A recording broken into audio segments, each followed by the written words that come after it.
Hi, everyone. Mark is glad to be back chatting with you. Today, we're getting into something that sounds super serious, but honestly, it's kind of like a slow motion chess match, the financial war between China and the US.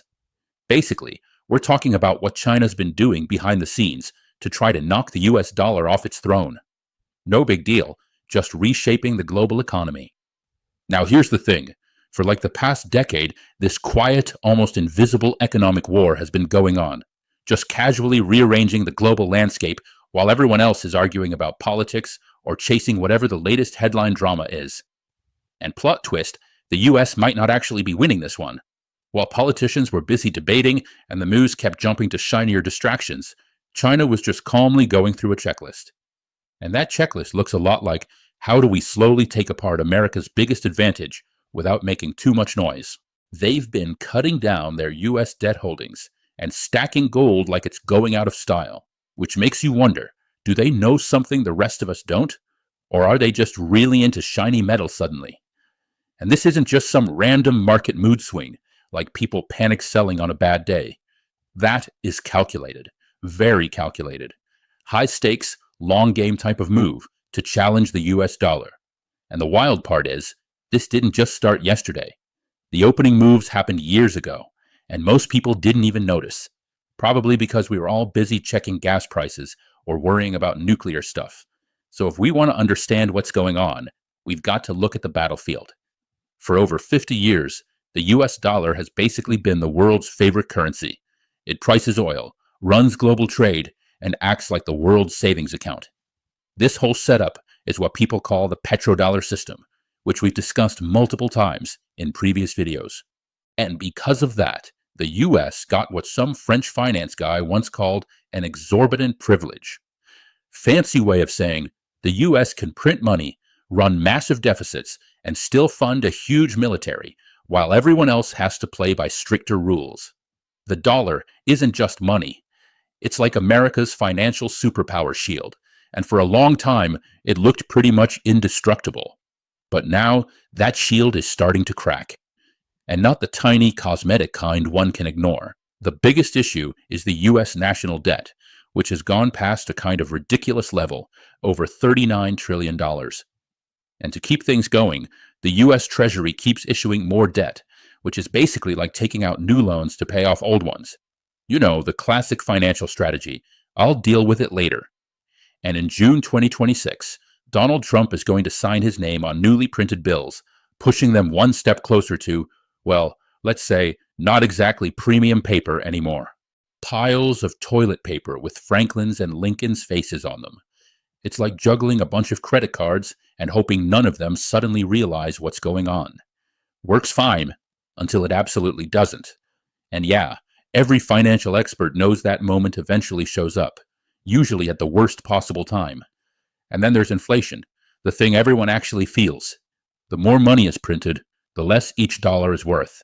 So your savings, your retirement fund, even the cash in your wallet slowly lose their strength. You notice it at the grocery store, at the gas pump, basically anywhere you spend money. And this isn't just a temporary glitch. It's a sign that the system is under real pressure. The foundation of America's economic power is getting worn down from the inside. Meanwhile, China's just watching all this very carefully, probably taking notes like a top student in class. And here's the key part. China doesn't see these cracks as a problem. It sees them as an opportunity. Big time. Now, this is where it gets interesting.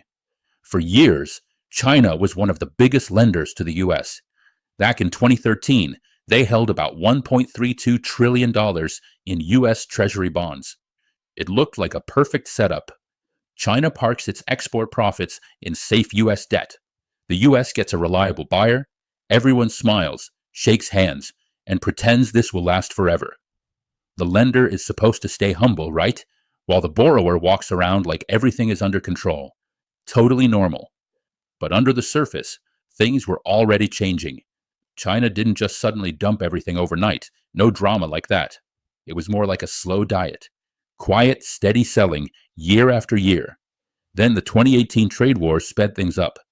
What started as a trickle turned into a steady stream out the door.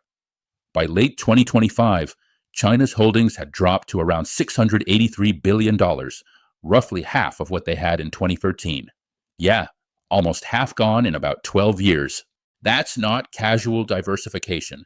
That's a deliberate retreat. China has even dropped from being the top holder to third place, now behind Japan and the UK. But here's the other side of the story, and honestly, this might be the more important part. While China was selling US bonds, it wasn't just walking away. Beijing was buying something else: gold. While everyone else was busy chasing crypto or tech stocks, the People's Bank of China was basically on a gold shopping spree. For more than 15 months straight, every update was like, yep, added more gold again. Officially, they've got over 2,300 tons now, and unofficially, a lot of analysts think it's way more, spread across different state entities and accounts that don't exactly advertise what they're holding. That isn't a hobby. It's like a full national strategy to stockpile the one kind of money that doesn't depend on anyone else's promise. So, obvious question, why? Why sell the bonds of the world's top superpower and buy a metal that doesn't even pay interest? Because this isn't about quick profits. China is stepping back from being America's banker and preparing for a world where the dollar no longer automatically rules. They're building a financial safety wall, one gold bar at a time. So what's the end game here? That isn't random portfolio tweaking. It's a strategy. The goal is to rely less on the dollar and weaken one of the biggest pillars of U.S. power. And they're doing this on three fronts. First, sanction proofing. When Russia raided Ukraine in February 2022, the U.S. and its allies froze a huge chunk of Russian reserves, basically like locking someone out of their own bank accounts worldwide. For China, that was a very loud warning.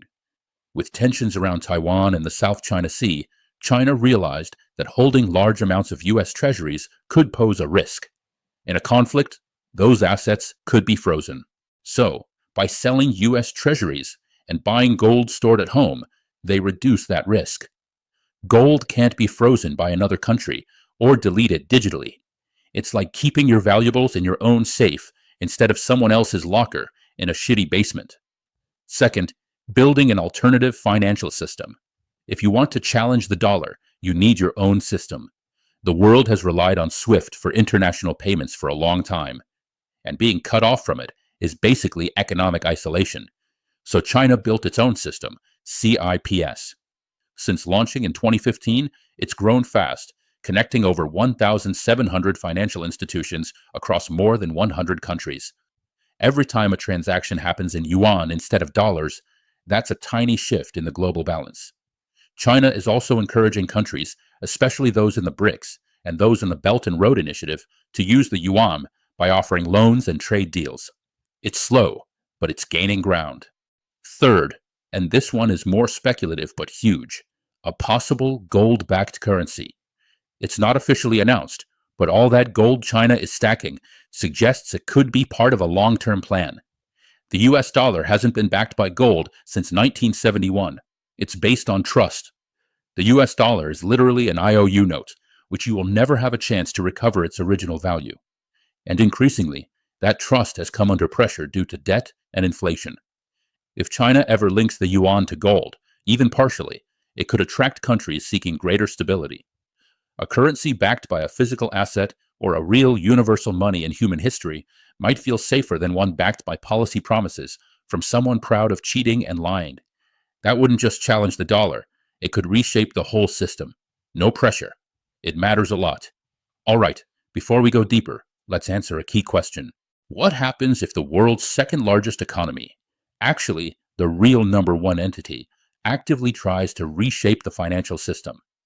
That isn't just some abstract economist debate. It actually affects everyday life. For the average American, one big impact is inflation. For years, global demand for dollars helped absorb all the extra money being printed.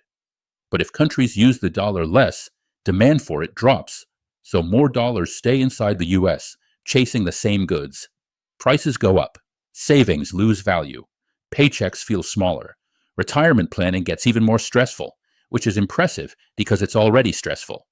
At the same time, if fewer countries buy US debt, the government might have to offer higher interest rates to attract buyers. That means borrowing gets more expensive across the board. Mortgages, car loans, credit cards, everything. Businesses borrow less, growth slows, and the economy starts to feel sluggish. Now in China, things are getting cheaper and cheaper, and we do not know whether it's partially because more countries are buying RMB, so the money inside China is getting scarcer. Write something in the comments section to tell us what you think. Globally, we might end up with a split system. One side sticks with the dollar, led by the US and its allies. The other builds around China and the yuan. Countries might start choosing sides based on politics and economics. Globalization could slow down, replaced by competing blocs with different rules.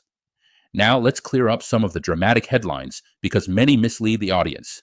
Myth 1. China is dumping all its US debt to crash the system. Not exactly. The selling is real, but it's gradual. A sudden crash would hurt China too. Plus, other buyers such as Japan and the UK and private investors are still very active. Myth 2. China's actions will cause US interest rates to explode. China is just one part of a huge market. The real risk would be if multiple major holders sold the US bonds at the same time. Myth 3. A gold-backed yuan will replace the dollar overnight. No, that is not possible. That would take time. China would need to loosen capital controls and allow money to move freely, which it has been pretty cautious about. Myth 4. The dollar is about to collapse any day now. Also unlikely. The dollar remains dominant and is seen as the safest option during global crises. There's no clear replacement yet. What we're seeing is a slow shift, not a sudden moment. So where does that leave us? Basically, we're at the early stage of a big change in the global financial system. China's moves are not random. They're part of a broader strategy to rely less on the dollar and build alternatives. The dollar probably isn't collapsing anytime soon, but its dominance is being challenged. The world is moving toward a more multipolar financial system with new risks and new power dynamics, and this isn't some distant future thing. It's happening right now through changes in reserves, trade, and financial systems. The real question isn't whether the dollar's role will shrink, but how fast and what replaces it. So, is China making a smart long-term move here, or is this merely a risky gamble?